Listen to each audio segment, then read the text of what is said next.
If you're such a mess, there's no way you're my kid. Get lost, you pig, yelled Bob.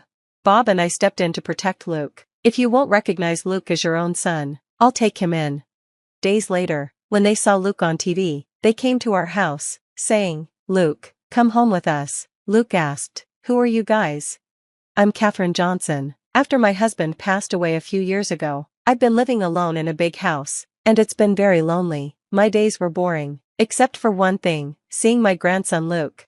My son Bob and his wife Michelle run a nightclub that seems to be doing well. They're always busy. After several years of marriage, they had a baby. They were hoping for a girl to become a star at their club, so they bought lots of baby girl stuff, but the baby was a boy, which was a huge disappointment for them.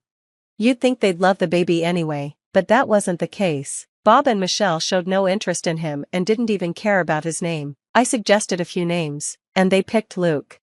Bob and Michelle kept ignoring Luke, hoping for a girl next time, but they never had another child. Michelle grew to resent Luke, blaming him for their failed plans, saying things like, "Our plans are ruined because you're not a girl, it's all your fault." Michelle and Bob started treating Luke with increasing coldness. I wish I had stepped in earlier. Maybe things wouldn't have turned out so badly. Eventually, Michelle stopped cooking for Luke and instead left a $5 bill on the table each day before going to work, not returning until early morning. Luke was left alone from evening until night, waiting for his parents to come home. Imagine how scary and lonely that must have been for a young child. With the money Michelle left, Luke bought his meals at the convenience store. Being a child, he didn't think about balanced nutrition and often chose sweets and potato chips. Sometimes he ate food that was about to be thrown away. A kind store worker noticed Luke's situation and occasionally shared extra food with him, so even on days when Michelle didn't leave money, Luke didn't go hungry.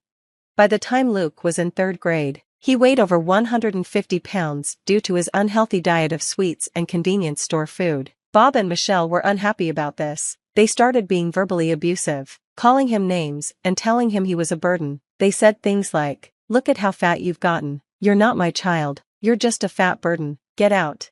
Hearing this broke my heart. I worried about how Luke felt hearing such things from his own father. I visited their house occasionally to check on him. From their tone, I could tell Bob and Michelle were growing more resentful of Luke.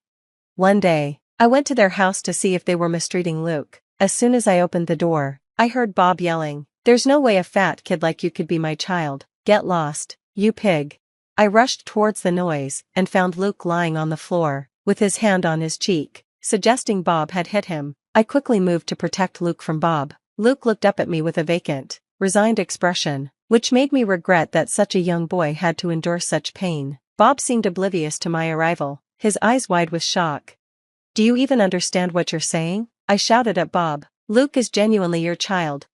Even though Bob is my son, I couldn't understand his thoughts at all. I couldn't believe he was treating his own innocent son so poorly just because Luke wasn't the daughter he wanted. "If you won't recognize Luke as your child, I'll take him in," I said firmly. Both Luke and Bob were taken aback by my sudden decision. Bob and Michelle, seeing this as a chance to get rid of their problem, eagerly accepted my offer. "Thanks, Mom, now I can focus on my business," Bob said. "Thank you so much," Michelle added with a smile that seemed a bit too bright. Their cheerful faces made me sad because it was clear how little they cared about Luke. I had thought it was best for Luke to be with his real parents, but I deeply regretted not taking him in sooner. On the way back to my house, Luke said, "I'm sorry, I'll grow up quickly and move out." I was confused by his words and asked him what he meant. Luke replied with a serious expression, "You regret taking me in on a whim, don't you? You look angry." Seeing Luke's worried face, I reassured him, "No, I regret not doing this sooner. I should have realized that you'd be better off with me rather than staying with them." "Are you annoyed with me?" Luke asked, looking anxious. I hugged him tightly and said, "No way, I love you more than they ever could." Luke seemed unsure how to react. He stood still for a moment, then softly said, "This is the first time I've been hugged." Tears filled my eyes, and I vowed to make him happy no matter what. From that day on, Luke changed. He became lively, cheerful, and more talkative. Every day when he came home from school, he eagerly helped prepare dinner and excitedly shared stories about his day. "You seem very cheerful today. Did something good happen?" I asked him. "Do you know something funny happened today?" Luke told me. While we were singing in music class, a sparrow flew into the room. The teacher panicked and almost started crying, saying she couldn't handle birds. Luke chuckled as he remembered the story, and his cute, lovable smile made my heart melt. Since Luke started eating healthier meals at my place, he's become more fit, though he still has his childlike charm. He's grown into a handsome young boy. He shyly mentioned that the girls at school have started talking to him more, and it was clear he was happy. I was relieved to see him so content. The day of the first parent-teacher conference after Luke came to live with me arrived. The teacher suggested, "Why don't you have him take an IQ test at the hospital?" I was anxious at first, worried they were hinting something was wrong with Luke's intelligence. "Is Luke falling behind?" I asked. The teacher quickly reassured me, "No, it's actually the opposite. Based on my experience, I believe Luke might be gifted." I was unfamiliar with the term gifted. The teacher explained that it refers to children who have higher abilities compared to their peers. He handed me a graph showing Luke's grades. The graph revealed a sharp upward trend in his performance, particularly right after he moved in with me. Surprised by the sudden improvement, I asked Luke, "Have you started going to cram school or something?" Luke shook his head and said, "No, I just started doing well in tests normally. Before, I'd intentionally leave answers blank or get them wrong to avoid drawing attention. At my old home, if they saw I was doing well, they didn't like it and would hit me more. So, I'd make it look like I didn't know the answers, even though I did." Luke shrugged and smiled smugly. "Now that I don't have to do that, I just take the tests normally. It's so easy, it's boring. Even reading the textbooks makes everything clear in class, and I want to study something more challenging." I looked at Luke with concern, worried that the teacher might be offended by what he said. But my fears were quickly put to rest when I heard the teacher laughing heartily. "If Luke is gifted, we might be able to provide support that suits him," the teacher said. "Why not get him tested at the hospital?" With that in mind, I decided to take Luke to the hospital over the weekend. Based on his behavior at school and home, as well as the results of his IQ test, it seemed Luke might indeed be gifted. The doctor confirmed this, noting that Luke's IQ was significantly higher than average. I was surprised by how smart Luke was. It explained why he found school so easy. To help him with more challenging studies, I decided to hire a private tutor. The tutor, a seasoned professional who graduated from a prestigious American university, understood Luke's needs well. Luke was thrilled with the private tutoring, finding it more engaging than school. He excelled in both English and Chinese proficiency tests, earning top grades. The tutor proudly shared about his exceptional student on social media. And soon Luke became the talk of the town, with newspapers and TV stations requesting interviews. One day, while I was spending time with Luke, the doorbell rang. I expected reporters, but was surprised to find Bob and Michelle standing at the door. "Long time no see, Mom. We've come to get Luke," Bob said. I was taken aback. "What are you doing here?" "Luke has an interview soon. I'm very busy. Please leave." When Bob and Michelle heard about the interview, their faces lit up. "So it's really Luke on TV? Our son is truly remarkable." They were visibly excited.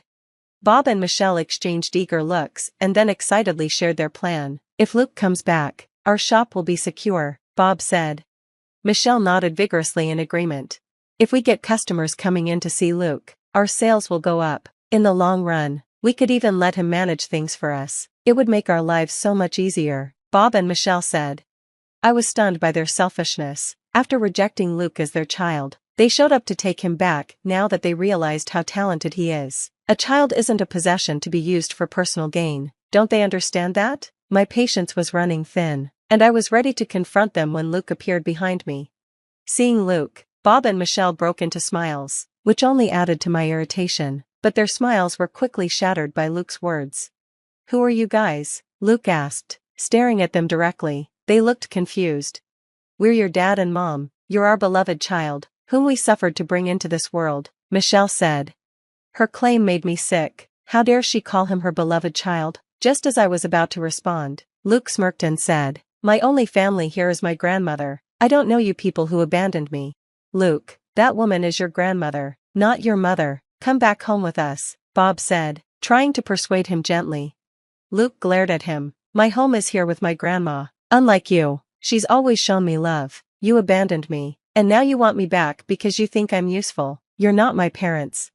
It was the first time Luke had ever raised his voice like that. Bob and Michelle flinched at his outburst. Bob, visibly irritated, tried to grab Luke's arm.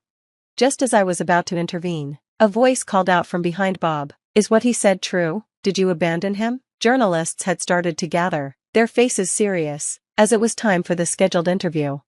The reporters surrounded Bob and Michelle, bombarding them with questions. The interview was later broadcast on television with the sensational title, "The Tragic Past of a Genius Boy and the Parents Who Abandoned Him."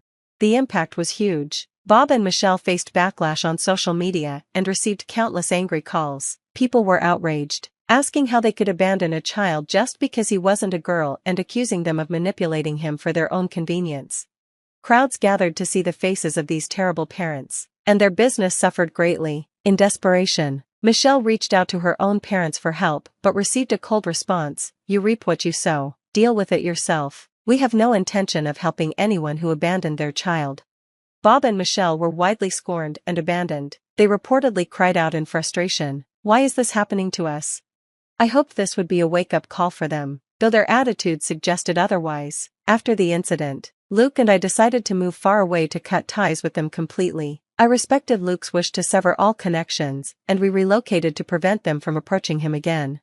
We would have sought legal measures if possible, but it's difficult to sever ties with biological parents, even if they are adoptive.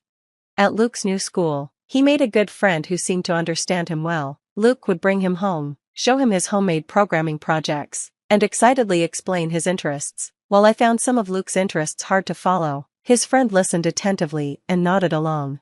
They often became engrossed in discussions about programming. Seeing Luke so happy and engaged made me feel glad we moved. Thanks to his new friend, Luke has been able to live freely and happily every day. I hope they continue to support and enjoy each other's company.